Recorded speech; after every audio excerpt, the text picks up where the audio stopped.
ಚಿಂತಾಮಣಿ ತಾಲೂಕಿನ ಮುಂಗಾನಹಳ್ಳಿ ಹೋಬಳಿ ಬಟ್ಲಹಳ್ಳಿ ಗ್ರಾಮದ 23 ವರ್ಷದ ಜಿಎನ್ ನರ್ಮದಾ ಎಂಬ ಮಹಿಳೆಗೆ ಎರಡನೇ ಮಗುವಿಗೆ ಹೆರಿಗೆಯಾಗಿ 2 ತಿಂಗಳು ಆಗಿದ್ದು ಸಂತಾನಹರಣ ಚಿಕಿತ್ಸೆಗಾಗಿ ಚಿಂತಾಮಣಿಯ ಸರ್ಕಾರಿ ಮಹಿಳಾ ಮತ್ತು ಮಕ್ಕಳ ಆಸ್ಪತ್ರೆಗೆ ಏಪ್ರಿಲ್ 23ರಂದು ದಾಖಲಾಗಿದ್ರು.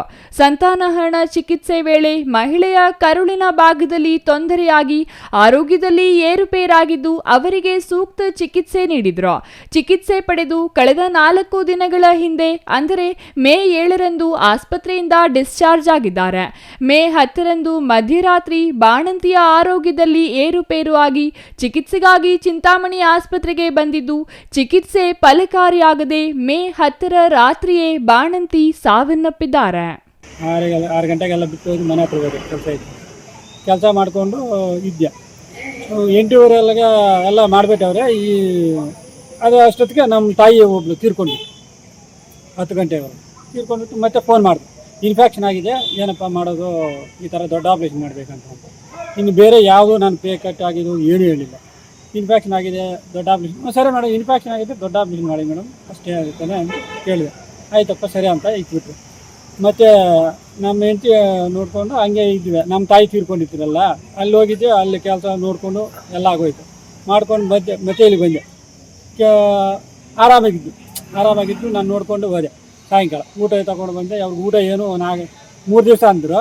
7 ದಿವಸ ಆಗಿದ್ದು ಊಟ ಕೊಟ್ಟಿಲ್ಲ. 7ನೇ ದಿವಸ ನಾನು ಡಾಕ್ಟ್ರ್ ಮೇಲೆ, ನರ್ಸಿನ ಮೇಲೆ ಆವಾಜ್ ಹಾಕಿದ್ರೆ ನಾರಾಯಣ ಸ್ವಾಮಿ ಡಾಕ್ಟ್ರು ಬಂದು ಈಗ ನೋಡಿಕೊಂಡು ಏನಮ್ಮ ಚೆಂದಾಗಿದೆಯಾ ಅಂತ ನೋಡಿಕೊಂಡು ಏನೋ ಚೆಂದಾಗಿದ್ದೀನಿ ಅಂತ ಹೇಳಿದ್ರೆ ಅದು ನಾರಾಯಣ ಸ್ವಾಮಿ ಡಾಕ್ಟ್ರು ಹೋದರು. ಈ ನರ್ಸೊಬ್ರು ಎಲ್ಲ ಹೇಳವ್ರೆ ಒಳಗೆ ನಾನು ಬೈದಿದ್ದು ಎಲ್ಲ ಬೈಯವ್ರಿಗೆ. ಅಷ್ಟೊತ್ತಿಗೆ ಬಂದ, ಏನಪ್ಪ ಎಲ್ಲ ಅವ್ರ ಮೇಲೆ ಆವಾಜ್ ಹಾಕ್ದೆ ಅಂತ. ಇದು ಇದು ಪೇಗು ಕಟ್ ಮಾಡಿದ್ದಾರೆ, ವಾಣಿ ಮೇಡಮ್ ಅಂತ, ವಾಣಿ ರೆಡ್ಡಿ ಮೇಡಮ್ ಅವರು ಪೇಗ್ ಕಟ್ ಮಾಡಿದ್ದಾರೆ. ಪೇಗ್ ಕಟ್ ಮಾಡಿದೆ. ಮತ್ತೆ ನೋಡಿಕೊಂಡು ನಾನು ರೆಡಿ ಮಾಡಿದ್ದೀನಿ.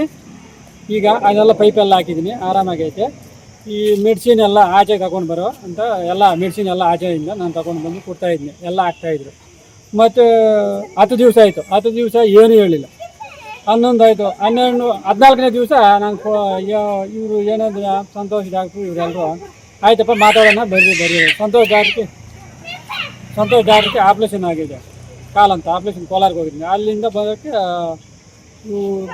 ಬುಧವಾರ ಬಂದು ಗುರುವಾರ ಬೆಳಗ್ಗೆ ನಾನು ಮೇಲೆ ಕರೆಸಿ, ಏನಪ್ಪ ಇದೆಲ್ಲ ವಾಸಿ ಆಗಿದೆ, ಇದೆಲ್ಲ ವಾಸಿ ಆಗಿದೆ ಏನಂತ ಹೇಳಿದ್ರೆ ಭರೋಸಾ ಎಲ್ಲ ನಾವೇ ನೋಡ್ಕೊತೀವಿ, ಏನು ಪ್ರಾಬ್ಲಮ್ ಬಂದು ನಾವೇ ನೋಡ್ಕೊತೀವಿ, ಏನಪ್ಪ ಈಗ ಡಿಸ್ಚಾರ್ಜ್ ಮಾಡ್ಕೊಂಡು ಹೋಗ್ತೀವಿ. ಸರಿ ಸರ್, ಎಲ್ಲ ನೋಡ್ಕೊತಿರೋದು 10 ಜನ ಡಾಕ್ಟ್ರುಗಳು ಎಲ್ಲ ಹೇಳವ್ರೆ. ಈ ಡಿಸ್ಚಾರ್ಜ್ ಮಾಡ್ಕೊಂಡು ಮನೆಗೆ ಗುರುವಾರ ಸಾಯಂಕಾಲ ಹೋದೆ.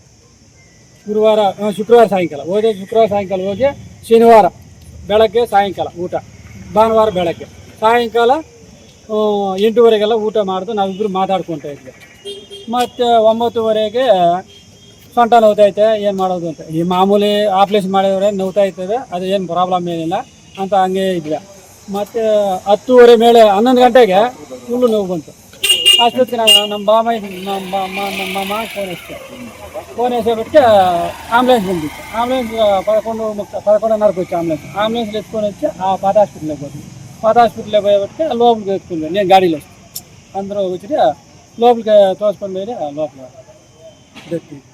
ಸಂತಾನಹರಣ ಚಿಕಿತ್ಸೆ ಮಾಡಿದ ವೈದ್ಯೆ ಡಾಕ್ಟರ್ ವಾಣಿ ರೆಡ್ಡಿ ಅವರ ಬೇಜವಾಬ್ದಾರಿತನವೇ ಈ ಸಾವಿಗೆ ನೇರ ಕಾರಣ ಎಂದು ಮೃತಳ ಪತಿ ಎನ್ ಓಬುಲೇಶ್ ಮತ್ತು ಮೃತರ ಕುಟುಂಬಸ್ಥರು ಗಂಭೀರವಾಗಿ ಆರೋಪಿಸಿದ್ದಾರೆ. ಆಸ್ಪತ್ರೆಯ ಮುಂಭಾಗ ಜಮಾಯಿಸಿದ ಮೃತಳ ಪತಿ ಮತ್ತು ಸಂಬಂಧಿಕರು ವೈದ್ಯರ ವಿರುದ್ಧ ಘೋಷಣೆ ಕೂಗಿ ತಪ್ಪಿತಸ್ಥರ ವೈದ್ಯರ ವಿರುದ್ಧ ಕಠಿಣ ಕ್ರಮ ಕೈಗೊಳ್ಳಬೇಕು ಹಾಗೂ ಮೃತ ಕುಟುಂಬಕ್ಕೆ ನ್ಯಾಯ ಒದಗಿಸಬೇಕು ಎಂದು ಒತ್ತಾಯಿಸಿದರು. ಪ್ರತಿಭಟನೆಯಿಂದಾಗಿ ಆಸ್ಪತ್ರೆ ಆವರಣದಲ್ಲಿ ಕೆಲಕಾಲ ಉದ್ವಿಗ್ನ ವಾತಾವರಣ ನಿರ್ಮಾಣವಾಗಿತ್ತು. ವಿಷಯ ತಿಳಿದು ಸ್ಥಳಕ್ಕೆ ಆಗಮಿಸಿದ ಚಿಂತಾಮಣಿ ಪೊಲೀಸರು ಪ್ರತಿಭಟನಾಕಾರರನ್ನು ಸಮಾಧಾನ ಪಡಿಸಲು ಪ್ರಯತ್ನಿಸಿದರು. ನಂತರ ಮೃತಳ ಗಂಡ ನೀಡಿದ ದೂರು ಸ್ವೀಕರಿಸಿ ಈ ಬಗ್ಗೆ ಹಿರಿಯ ವೈದ್ಯಕೀಯ ಅಧಿಕಾರಿಗಳಿಂದ ತನಿಖೆ ನಡೆಸಿ ವರದಿ ನೀಡುವ ಭರವಸೆ ನೀಡಿದ್ದಲ್ಲದೆ ಶವದ ಮರಣೋತ್ತರ ಪರೀಕ್ಷೆಯನ್ನು ಚಿಕ್ಕಬಳ್ಳಾಪುರ ಜಿಲ್ಲಾಸ್ಪತ್ರೆಯಲ್ಲಿ ನಡೆಸುವ ಬಗ್ಗೆ ಭರವಸೆ ನೀಡಿದ ನಂತರ ಪ್ರತಿಭಟನೆ ಅಂತ್ಯಗೊಂಡಿತು. ನಂತರ ನಗರ ಠಾಣೆಯ ಪೊಲೀಸರು ಪ್ರಕರಣ ದಾಖಲಿಸಿಕೊಂಡು ನಂತರ ಶವದ ಮರಣೋತ್ತರ ಪರೀಕ್ಷೆಗಾಗಿ ಶವವನ್ನು ಚಿಕ್ಕಬಳ್ಳಾಪುರ ಜಿಲ್ಲಾಸ್ಪತ್ರೆಗೆ ರವಾನಿಸಿ ಮುಂದಿನ ಕ್ರಮ ಕೈಗೊಂಡಿದ್ದಾರೆ. ಮರಣೋತ್ತರ ಪರೀಕ್ಷೆಗೂ ಮುನ್ನ ಶವವಿದ್ದ ಸಾರ್ವಜನಿಕ ಆಸ್ಪತ್ರೆಯ ಶವಾಗಾರಕ್ಕೆ ತಹಸೀಲ್ದಾರ್ ಸುದರ್ಶನ್ ಯಾದವ್ ಅವರು ಸಹ ಭೇಟಿ ನೀಡಿ ಪರಿಶೀಲನೆ ನಡೆಸಿದ್ರು. Imran Khan, CTV news, Chintamani.